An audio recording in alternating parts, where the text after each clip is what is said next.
Welcome to the Beautiful Game Plan podcast, produced by Focus Shift Films and sponsored by Welsh sports fans.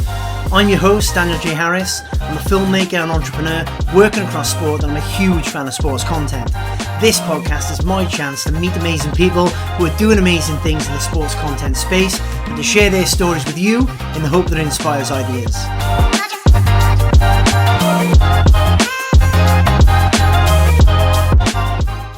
On this episode, we have the amazing Rebecca Edwards-Symmons, CEO at Commonwealth Games Wales. Rebecca, welcome to the Beautiful Game Plan podcast. It's great to see you again. Can you give us a little bit of background on your career to date, please? Yeah, of course, Dan. How long have you got?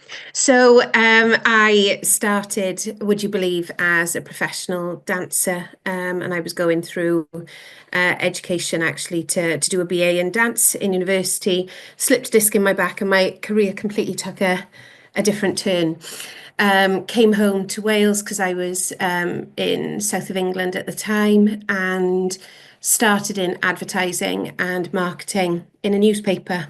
Then the big boom of the internet, God, it makes me feel ancient, started. And started then over with, got headhunted by the Western Mail, was there for a few years there at the launch of digital and Wales Online.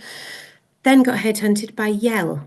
Do you remember that big yellow book that everybody used to have through their doors and used to trust? So Yellow Pages evolved into Yell.com, where I specialised in digital marketing campaigns for quite large SMEs in Wales. And then from that time, I actually got headhunted by Amazon. Went on an amazing journey with Amazon based in London, working there a few days a week. Launched 3 businesses to push the Amazon Prime model forward. So Amazon Destinations, Amazon Local, and then Amazon Tickets. That was my first push into sport, if you like, because then it was about building relationships with potential sports venues. But I was digital, commercial, and that's when I started to dabble in technology. And then I went for a role in my football club, my local football club, where I was a huge fan since a little girl. Started as digital media manager, worked up to head of commercial, and then actually decided to look at being a future CEO. Went on a CEO of a sports organisation course. And then got approached by the recruitment consultancy regarding this role. Obviously, it was my first process. Always been encouraged as a female to progress, and I think it was something instilled in me as a little girl to actually be a future leader. Always wanted to be a boss one day, and then the opportunity came up where I started with Team Wales following an amazing CEO who was here for over a decade. And I started here just over 2 years now. So so Chief Exec of Commonwealth Games Wales. Never thought that would happen to me, but pinch myself still every day of how lucky I am. And it's probably one of the best jobs in the world. Absolutely incredible. That's a hell of a CV. So yeah, you've had some amazing roles there, and this has all led you to this current role, hasn't it? CEO of Commonwealth Games Wales, leading Team Wales towards every Commonwealth Games. So what does your day-to-day role entail then? Do you know what, Dan? It's very different to the roles I've been in before. Like when I mentioned the organisations like Yell and Amazon in particular, with hundreds and hundreds of employees, if not thousands, across the globe. Our organisation is very, very small. So I only have a team of 5, which everybody, whenever I tell them that, their mouths drop. So one day I'll be looking at governance of the organisation. The next day I'll be working on finance with our accountant. Then I might be looking at obviously the games with selection with my head of ops, and then the following day be selling partnerships as to become a partner of Team Wales. So I'd probably say I wear 12 different hats. But you know what? I think that's what makes it so special. Our organisation is mainly funded through Welsh Government and the National Lottery through Sport Wales. And we then have over 20 member sports. So all of the NGBs and sports other than football really are Commonwealth sports and members of our organisation. And they filter into our business over the 4-year period. And then we work together to actually create a team to represent Team Wales against the other 74 countries in the Commonwealth. And Team Wales, it's our responsibility then to put that team together and to come up with selection policy based on the sports and the athlete spaces that were allocated by the Commonwealth Games Federation. And then it's our job then to get those athletes and take responsibility for those athletes on behalf of our members for that 1, 2, 3 weeks, pending on where we're going, what dates, etc., and where the games are going to be. So obviously we've got Glasgow, which is recently announced. So we were originally looking at Victoria in Australia, which that would have been one hell of a mammoth task to get a couple of hundred athletes over to the other side of the world. We're very fortunate now that our journey is going to be far shorter in Scotland, obviously with the Scottish Glasgow Games coming in 2026. A little bit colder up there as well, I'd imagine, but it'll be an amazing games nonetheless. Absolutely, yeah. It's thankfully the games run from the 23rd of July until the 2nd of August. So I'd like to think it's a little bit like Wales, that we have a little bit of sunshine. But as we know, there are many summers where we sadly don't have that much sun in Wales. But I suppose that gives an advantage with our athletes that, you know, the climates of Glasgow are very similar to Wales. And, you know, when you look at sunnier climates, and last summer, I say last summer, it's the summer before, we took our youth athletes to Trinidad and Tobago. Very, very different culture, and obviously weather, environment, very, very different for our young athletes in terms of performance. An amazing experience for all of them, and for me, you know, to immerse myself in the first year of my role, you know, and be able to take, you know, 40 young athletes over to such a different country and experience something so unique. But the athletes, this is the end game for them in Wales. You know, the Olympics, whilst we are very fortunate to have, you know, tens of athletes go towards, you know, the Olympics and the Paralympics, you know, it's far more tens and hundreds that have the opportunity for the Commonwealth Games. That is the end game for the majority of athletes in Wales.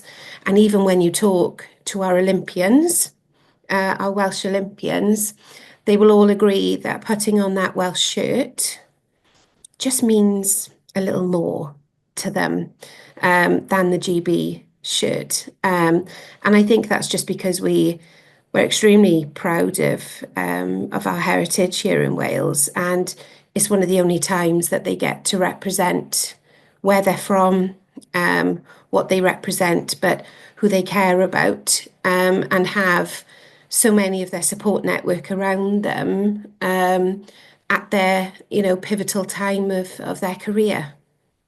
Amazing. And Trinidad and Tobago, I start to understand now why this is the best job in the world. That sounds absolutely fantastic. I was very, very lucky. I was extremely lucky.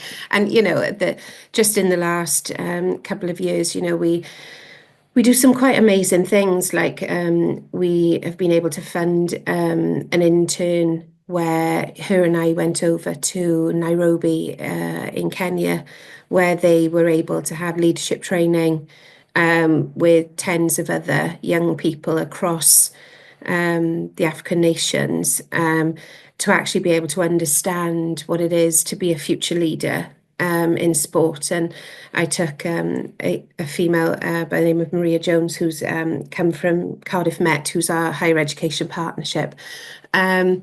And her and I spent a very amazing 4 or 5 days with learning about being a future leader and those traits. And she's got some amazing opportunities, and she's leading our youth engagement program. So we, outside of the games time, whilst we only have a team of five, we actually reach hundreds of schools to teach them about the power of sport, with that no bias to one sport, but promote being an elite athlete, and talk about multiple sports, because if hockey isn't for you, but cycling is, and then you might be able to do some running, or table tennis, or there's so many different sports that children can get active, and enjoy, and then you see these amazing athletes that they can look up to and inspire to be. There's so much that can be taught. So we visit hundreds of schools per year outside of games time, actually advocating for sport in Wales. So there's not a dull day here in Team Wales, Dan, to be honest. Doesn't sound like it, but it all sounds really, really important, impactful, exciting. Like, I'm a massive believer of the power in sport, the life skills it teaches you, the friendships it brings, the opportunities it provides, and it sounds like that's exactly what is going on over there at Team Wales. But I want to pull you back to the variety of sports. So with all those different sports, do you mean that you have to cover? How do you balance giving them all the right support and ensuring that each of them has the best chance of success? So all of the sports obviously have different needs, and we have some NGBs in Wales, like Swim Wales, Welsh Athletics, which are really quite large entities. So Swim Wales, I think, has one of the highest staffing numbers, but then you've still got sports that are actually run by volunteers. So, you have sports like, let's say, bowls, where you've got two employees, and they run that NGB, day in, day out, all of the competitions from grassroots up, building clubs, and, it's not taking that away from Swim Wales with people, because obviously with people brings far more pressure in terms of what they have to deliver. And obviously, I think they were one of the top sports that was voted on by children in Wales that they wanted to do in schools. So there's a thing called the School Sports Survey, which Sport Wales run, and that depicts the funding models for sport in Wales. You would argue that some of the larger sports, obviously, because there's so many of them, then obviously, the child would potentially see more of that sport. But, the requirements from all of our members is very, very different. Very, very different. Our team consists of, I've got an extremely experienced head of operations, previous head of performance, and a very, very experienced head of engagement and media, who've been in the business for a very long time. So they support our member sports huge amounts in the build up to the games, but this is a team effort. And that's why I'd say that, we really work closely with the sports. I think we've built an extremely close relationship with all of the NGBs in Wales. Today I've spoken to four, for example. We meet regularly, we share, and we want to make each other better. So, it's an amazing network. But every sport has different needs based on, what space they have, in terms of, staffing, and obviously needs from the individuals, the athletes, from grassroots all the way up. So yeah, huge old question to answer, but I hope I've summarised that. Yeah, there's a lot of different requirements, and no day is a dull day. Yeah, no day is the same, really. Fantastic. And yeah, that Sport Wales School Sports Survey is a really interesting piece of work. When I was at Eat Sleep Media, we created the videos around it to help kind of explain it, promote it. And there's information that comes out of that then becomes useful. So the fastest growing sport for under 18s in Wales is basketball.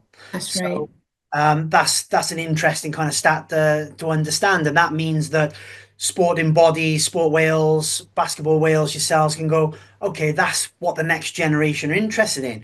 That requires more funding to create more opportunities and to tap into the desire for basketball. People over the age of 30, there's less people interested in basketball, but the next generation coming through are interested. So we've got to provide those opportunities. We've got to provide that funding. We've got to give people access to that sport because that's growing. So that school sports survey, I'd imagine, is a fantastic kind of piece of information for yourselves as well as the governing bodies. Sport Wales have done an awful lot of work to try and future-proof, obviously, what the requirements are of the generations to come in sport, and it's all about being active.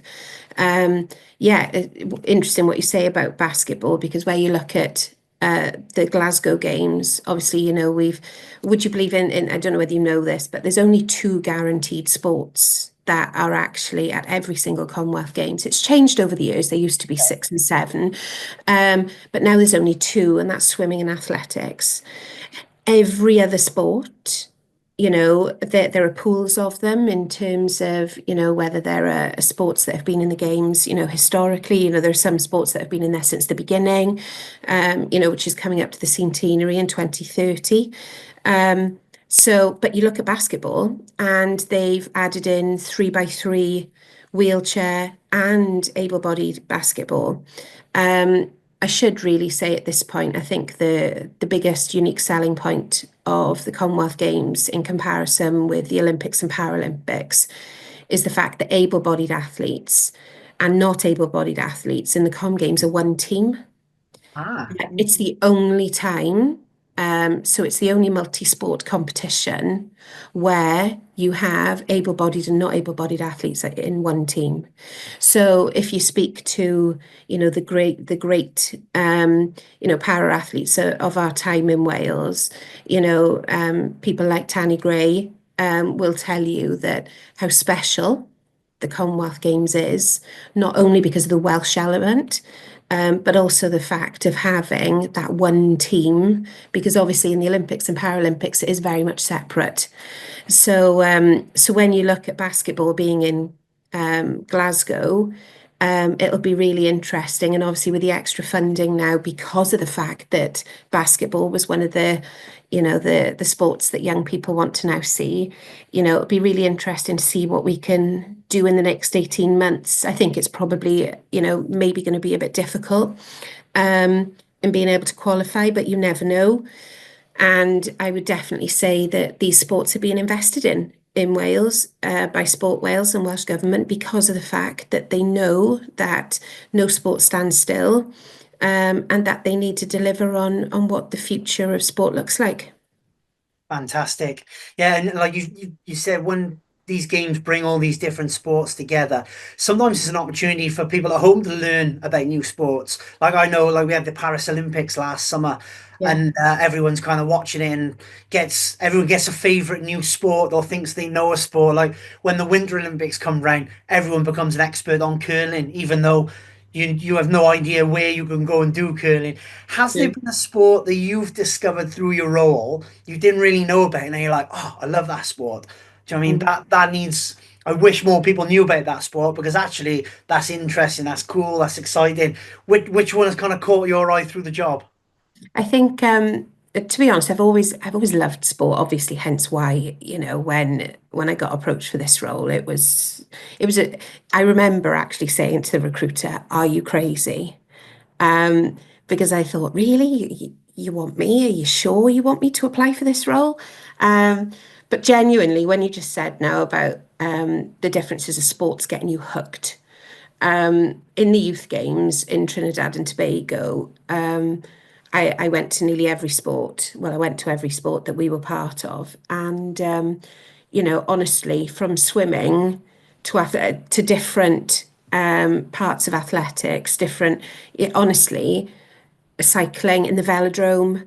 Oh my God, if you haven't been to a velodrome, what an incredible, obviously I've been fortunate enough to go to a few over the years, but I don't think that people understand just on, what these young people and not so young people, because in the Commonwealth Games, we can have athletes which are teenagers, and we can have a 70-year-old playing bowls, so the diversity and the inclusive element of the Com Games, as well as the able-bodied and not able-bodied elements. Honestly, it's nuts. I tell you, the one that I went to the Paralympics because I wanted to see the infrastructure set up, and I was kindly invited by the boccia president to go and see behind the scenes. And whilst boccia isn't a Commonwealth sport, it's very much up and coming. Not up and coming, that's not doing it a good enough service, but honestly, how talented. And I was glued. I was absolutely glued to some of these boccia athletes and what they achieve, and their guides. Some of these young athletes, are blind. And honestly, their achievements just blow my mind. I've also got to say bowls. We've got an amazing bowler, Julie, who, will openly tell her story about driving a sports car. Okay, and she talks about her story in driving the sports car and how she was all about image and what she looked like. And she had a sports car, thought she was it, so confident. And then one morning woke up and was blind. Oh, wow. And yeah, and she's an incredible woman. And she wakes up blind and needs a sense of purpose again. And her friend said to her, look, why don't you come and play bowls? And she medalled in Birmingham. So, honestly, some of the stories, I think that's kind of the bit that fascinates me the most is the Commonwealth Games. The Commonwealth Games isn't like some of the major sports out there where you've got high salaried athletes earning an awful lot of money by playing it. We have athletes who are doctors, dentists, teachers, accountants, normal people, amazing athletes, driving through adversity and not earning hundreds of thousands, millions a year, just being normal and earning a living on top of being, a Commonwealth gold medalist. I've seen 3 today in Cardiff who are working. So it just shows you that sport is really, really quite special, and the stories that Commonwealth sport bring together, I can't help but say are even more special than others. Sponsored by Welsh Sports Fans and their award-winning Riverside Sports Bar, an American-style sports bar with a distinctly Welsh feel. Great food, great atmosphere, and all the sport, as well as a range of Welsh products at Wales' #1 sports bar.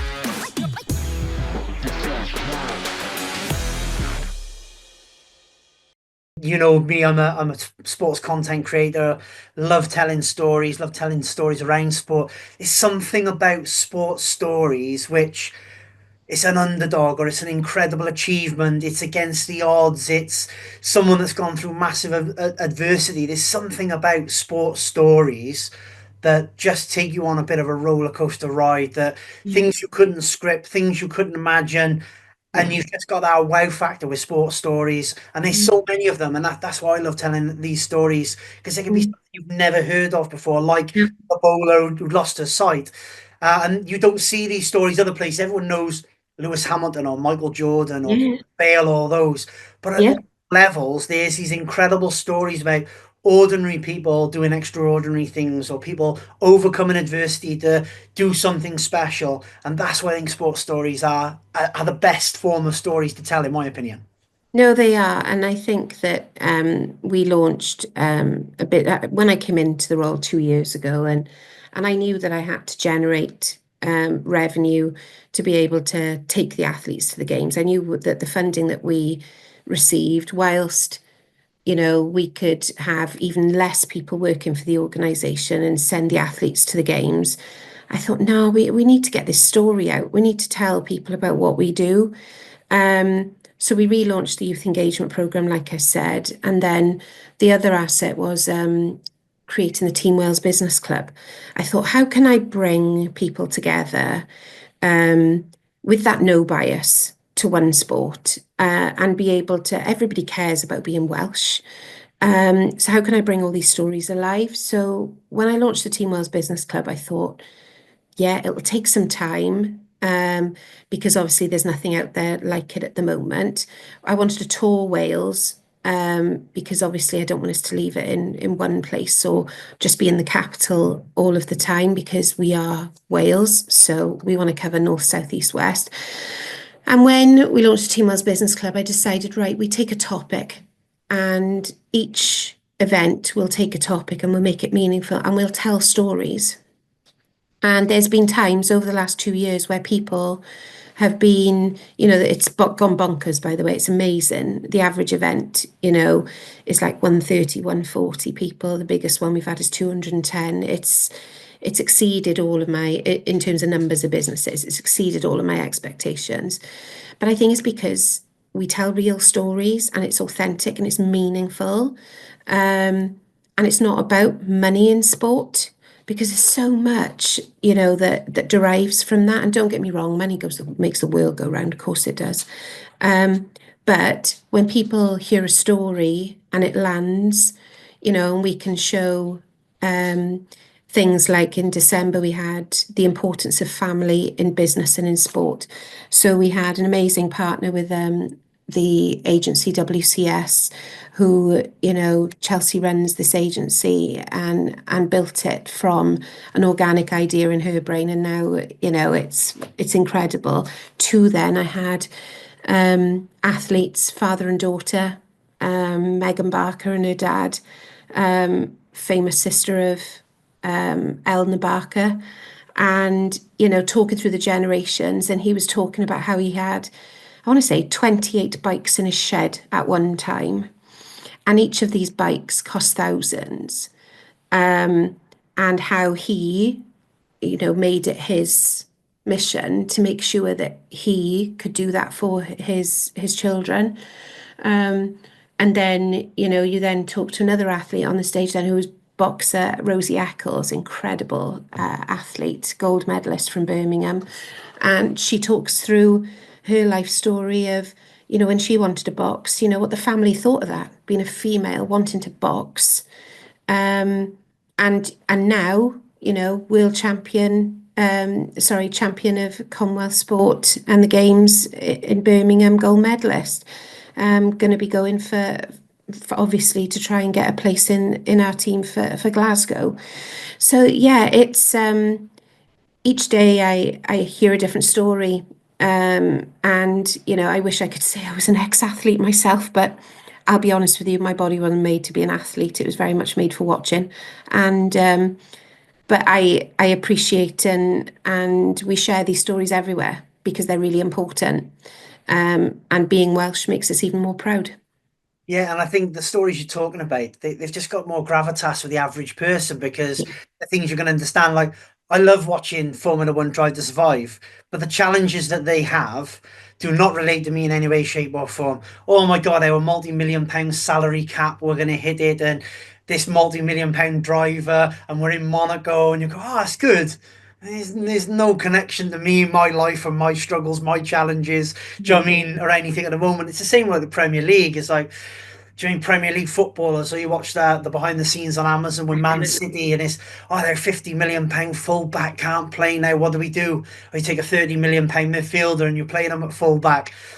Do you know what I mean? These are first world problems, very much so, aren't they? But when you're talking about these people that have got jobs, that are training on the side, that are then achieving things, coming through adversity, there's so much that the average person can look at, connect with, understand, and they can go, that could be me. I could train and do this, or I've got these challenges and I could overcome them and I could do something special. There's so much more that the average person can connect to there, and that makes them so much more important as stories to inspire people. That's right. No, that's right. And I think that, as I say, that I'm hearing stories every day, and every day I think, oh, am I going to get a new one? And yeah, I do.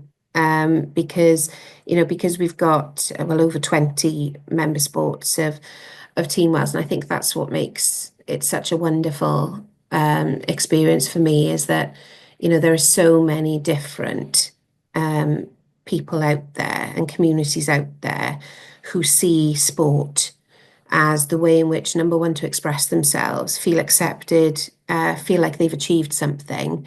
And the stories just get even more deeper and more meaningful. And it makes my job just feel so pleasurable to be able to be part of that, but also the elite level of sport in Wales even, and work then with our colleagues in Sport Wales then, who do an amazing job funding all of these members of ours. Fantastic. And I just want to pull it back now to your story. So Yeah. you're the first female CEO of Commonwealth Games Wales. How important is it that young women can see women like yourself in amazing roles such as this? I think that was the biggest thing. I've got a 15-year-old daughter. I was just going to say 14. She turned 15 last week. And, I think it's so important that young women see women in sport roles, especially in chief exec and C-suite positions. When I, look back to my career, and when I used to watch sport as an observer, there was hardly any of us there. And, it was always men of a certain age, demographic in so many positions.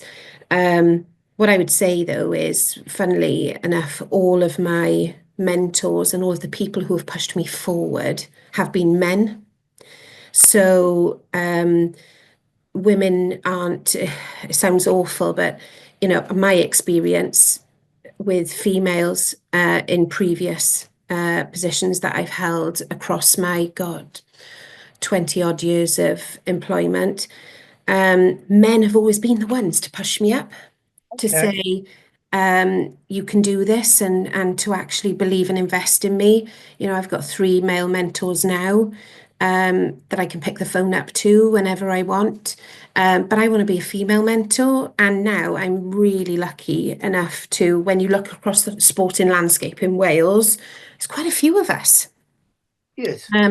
And when we have an amazing platform that the Welsh Sports Association put together called the CEO Forum, and it's for all CEOs of sport to come together to have meaningful conversations and strategize together and support each other. And when I came in and I looked around the room, it's now 50-50 split. Female to male ratio, which I've got to say is like so good. I do want to caveat one thing though, and I've said that there was a lot of men of a certain age. I certainly never wanted to be in a position because I was a woman, and I think because I knew where I wanted to be, and I knew exactly what pathway I wanted to take. When I get approached for roles just like this one, I never wanted to be chosen because I was the woman going for it. So there's this real big balance of knowing your worth. My professional and not professional private friends would always say that is my saying, is know your worth, know your value. And do you know what? I just want young women to know that there aren't barriers that you can't break through. Because, sport has been on one hell of a journey, still continues to do so, still a long way to go, in some elements. But honestly, I feel very proud when my daughter sees me doing something and she'll like drop me a message like, go mum, so that's the meaningful bit, because I want nothing more than for our children and our children's children to look up and go, do you know what? They inspired me to be able to take that move. So yeah, it's an amazing accolade. When I followed Chris Jenkins, when he'd done such a long term here, I did feel that added pressure, because I thought, flipping heck, I'm coming from a sport which isn't a Commonwealth sport, and there's shed loads of those. So there was that pressure, and then being the first female. But I am one Dan, and I think over the short space of time that I've known you, I think you know that I'm one that will just absolutely prove that I can do it and get my head down, and make sure that I do the best that I can in whatever I do. And if that is of a certain level for someone, and not for another, then that's fine. But I think it's knowing your worth, knowing the value that you bring. But no, I'm loving it. Absolutely loving it. Fantastic. And yeah, you're certainly a trailblazer. And yeah, my experience of working with you is that you're a straight shooter. You like to get stuff done. Don't mess about. This is where we're at. This is what I want to do. And do you know what I mean? Let's work together to achieve these goals. Do you know what I mean? So I absolutely enjoyed working with you before. And yeah, I'm quite excited to see what you do with Commonwealth Games Wales, and hopefully you inspire plenty more young women to take up these sort of roles and become CEOs of sports organizations and other things. And that sense of pride from inspiring your own daughter, I'm sure will kind of fuel that even more. So we've talked a little bit about kind of the role, and the kind of pressures. What do you want to achieve in that role? Where do you, when you leave that role, you said you kind of took over from Chris, pressure on, you've got Glasgow coming up. Where do you want to leave the role in a couple of years' time? What do you want to achieve? Kind of, and then when you walk away, you can say, right, I'm proud that that is what I brought to the role. That's what I delivered in the role. That is my legacy in the role. What would you like that to be? Oh, right, I've got a bit of a long list here. So I think the first thing is obviously future-proofing the movement. So I want to work with the Commonwealth Games Federation to ensure that the future of games is absolutely secure. Because as I said, this is the end games. This is the pinnacle for Welsh athletes. So I'm going to support Glasgow, and Team Scotland in ensuring that we, as Team Wales, but also as part of the UK and a very, very close ally of Team Scotland, make sure that we support them in delivering the best games possible next year. Of course, so weird saying next year. And then work towards the centenary of 2030, where Team Wales would actually have been one of the only six, I want to say six, Commonwealth countries that have been at every Games for 100 years. That is one hell of a stat. And, if I can ensure that we, build the framework to ensure that we continue and future-proof our organisation then through the other work that I'm doing outside of Games time, to ensure that financially we are future-proofed, which we are absolutely getting there. And I think the ultimate goal is obviously delivering the best games for our athletes in Wales. I want all of our athletes to have the best experience, and to feel that they have had everything that they deserve in the build-up and during the games by delivering them the best environments to perform at the highest levels and to win as many medals as possible. It's not about the medals. Obviously, that is the cherry on top, personal bests. And I think it's really important to say that medals count, obviously. But this is about, if we set the scene correctly for these athletes to perform at their best, then that will come. So there's a few positions that I have there, but I think everybody, when they take a chief exec position, and this being my first, you obviously want to leave an organisation in a far better place than when you started. But I don't want to talk about leaving yet, because that's not really my plan in the short term.